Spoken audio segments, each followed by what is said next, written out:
这个亿万富翁嫌正常恋爱难度太低，特意装成了瘸子，只靠个人魅力，依旧迷得大把女孩哭着喊着和他谈恋爱。没想到这一次，他却栽到了一个真正的瘸腿的女孩手上。Elle m'a pas vu debout. J'ai pas eu le courage. Jocelyn, il marche, il est pas, il a jamais été handicapé. 这天，花花公子乔兰斯又装成瘸子，在公寓里随着音乐摇摆起舞。很快，他看上的猎物就上钩了。年轻又美丽的女邻居进来，被眼前的一幕深深吸引。乔兰斯故作忧郁而坚强，成功留下了女邻居聊天。作为情场老手，乔兰斯明白，激发女人的同情心是获取她芳心的捷径。他立刻假装行动不便。果然，女邻居是个护工，立刻同情心泛滥，表示如果有需要的话，自己可以照顾乔兰斯。乔兰斯乘胜追击，继续悲伤地说。Faudrait quelqu'un de très altruiste, peut-être. 女邻居面露同情，而乔兰斯知道见好就收，直到女邻居要走，乔兰斯才又投下重磅炸弹。En fait, je vous ai menti, je travaille, voilà. Directeur général Europe chez Iron. Vous connaissez Nike, Reebok, Asics, voilà. Ah, c'est moi. Chaussures du Maturman, donc Kill Bill, c'est moi. 女邻居立刻双眼冒光，对乔兰斯满满崇拜。这正是乔兰斯想要的，因为他知道同情只能暂时留住一个女人，慕强才是爱情的催化剂。临别之际，女邻居邀请乔兰斯参加家庭聚会。乔兰斯明白，他很快就能拿下这个性感的女邻居。第二天，得意洋洋的乔兰斯开着跑车来到女邻居家不远处，他先从后备箱拿出轮椅。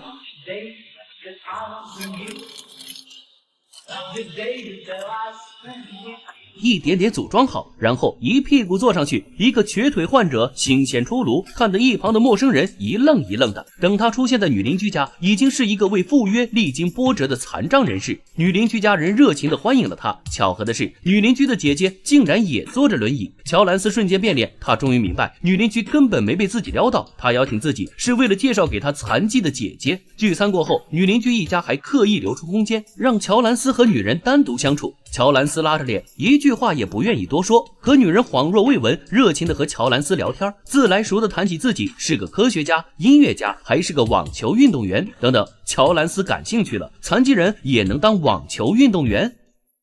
这个残疾姑娘成功引起了亿万富翁的兴趣，因为她要参加网球比赛。双腿残疾怎么参加比赛？乔兰斯很好奇，偷偷去了比赛现场。女人推着轮椅在赛场飞一般疾驰，一个挥拍又一个挥拍，汗水在她的脸上滑落，可她的眼睛却神采飞扬。乔兰斯从未见过比她笑得更灿烂肆意之人，不由得看得入了迷，忍不住询问一旁的人 C'est ton public, hein?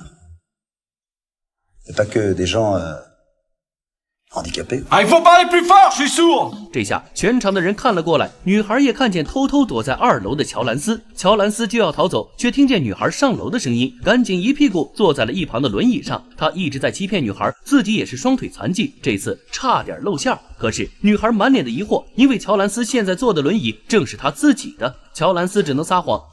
Dans les gradins, j'avais laissé ma chaise à côté, une minute d'inattention et hop, un voleur de chaise. Un voleur de chaise?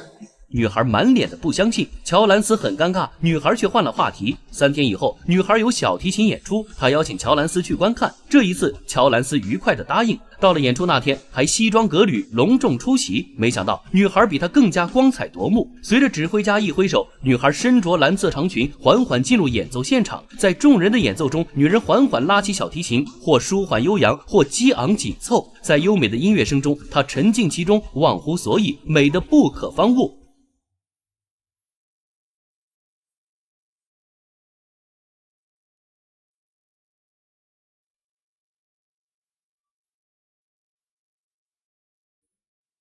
乔兰斯静静看着这一幕，根本舍不得移开眼睛。他知道自己这个万年老渣男已经彻底栽在这个女人身上了。为了庆祝演出成功，乔兰斯请女人吃饭，表现得像个没谈过恋爱的毛头小子，一个不留意直接冲了出去。吃了饭，他们又在美丽的夜色中散步，两个轮椅共舞，开心得像还没长大的孩子。等到乔兰斯把女孩送回家，忍不住想亲吻她，可是一紧张又操纵轮椅失误，横冲直撞，最终乔兰斯只能落荒而逃。乔兰斯现在很后悔，他骗女孩自己双腿残疾，他想告诉女孩真相，但又不敢承担后果。没想到这一天，女孩的妹妹找来，直接给了他一个耳光。Oui, je frappe à un handicapé, j'aime ça, voilà, ça me détend. 原来妹妹已经得知真相，她要乔兰斯亲自告诉姐姐，可乔兰斯却在退缩。没想到等妹妹忧心忡忡见到姐姐，姐姐却告诉她 Jocelyn, il marche, il est pas, il a jamais été handicapé.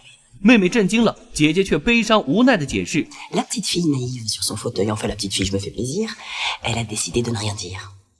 De s'offrir une parenthèse de bonheur contre un vilain mensonge. Parce que ça fait du bien de se sentir aimé. En tout cas, ça fait du bien d'y croire. 这个亿万富翁真会玩，他假装双腿残疾，和一个双腿残疾的女孩约会。烛光晚餐现场，他直接掏出2块浮板。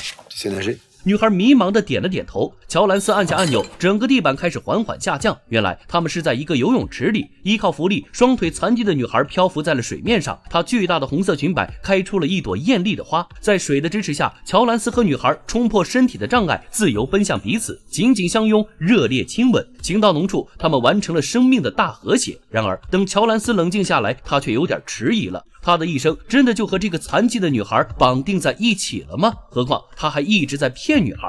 这一天，乔兰斯忍不住又装成残疾和女孩约会，然而一个不在意，女孩的轮椅飞向了大卡车。千钧一发之际，乔兰斯忘记自己在装残疾，一个箭步飞过去救下了女孩。冷静下来后，他和女孩四目相对，无比尴尬。他知道了真相，他知道自己知道了真相，可女孩还在为乔兰斯解围。 Un miracle. Tu marches? Fais voir. Vas-y, montre-nous. 乔兰斯顺着女孩的话，假装走路不利索，艰难走了几步。然而真相呼之欲出，他们谁也无法再编下去了。女孩坐上公交走了，乔兰斯开着红色跑车返回。突然，他一个掉头加速，直接追上了公交，堪堪别停了车。乔兰斯冲上公交，向女孩坦白了所有真相。四目相对，他们情愫依旧，但却无法让爱在谎言里继续。不久后，乔兰斯在公司推出了一款新跑鞋，专门为残疾人士设计，全公司的人都不认同，受众稀少，是个赔本买卖。没人知道这双鞋里寄托着乔兰斯对一个残疾女孩深沉的爱。几天以后，乔兰斯参加马拉松比赛，跑到一半体力不支，根本不能再继续了。没想到一道熟悉的声音响起， On abandonne avant l'arrivée? 是女孩坐着轮椅，穿着跑鞋出现。她把乔兰斯抱在轮椅上，推着轮椅一路飞驰，直至冲向了爱情的终点。亿万富翁身体残疾，在真爱面前全都不值一提。你觉得现实中会有这样的爱情吗？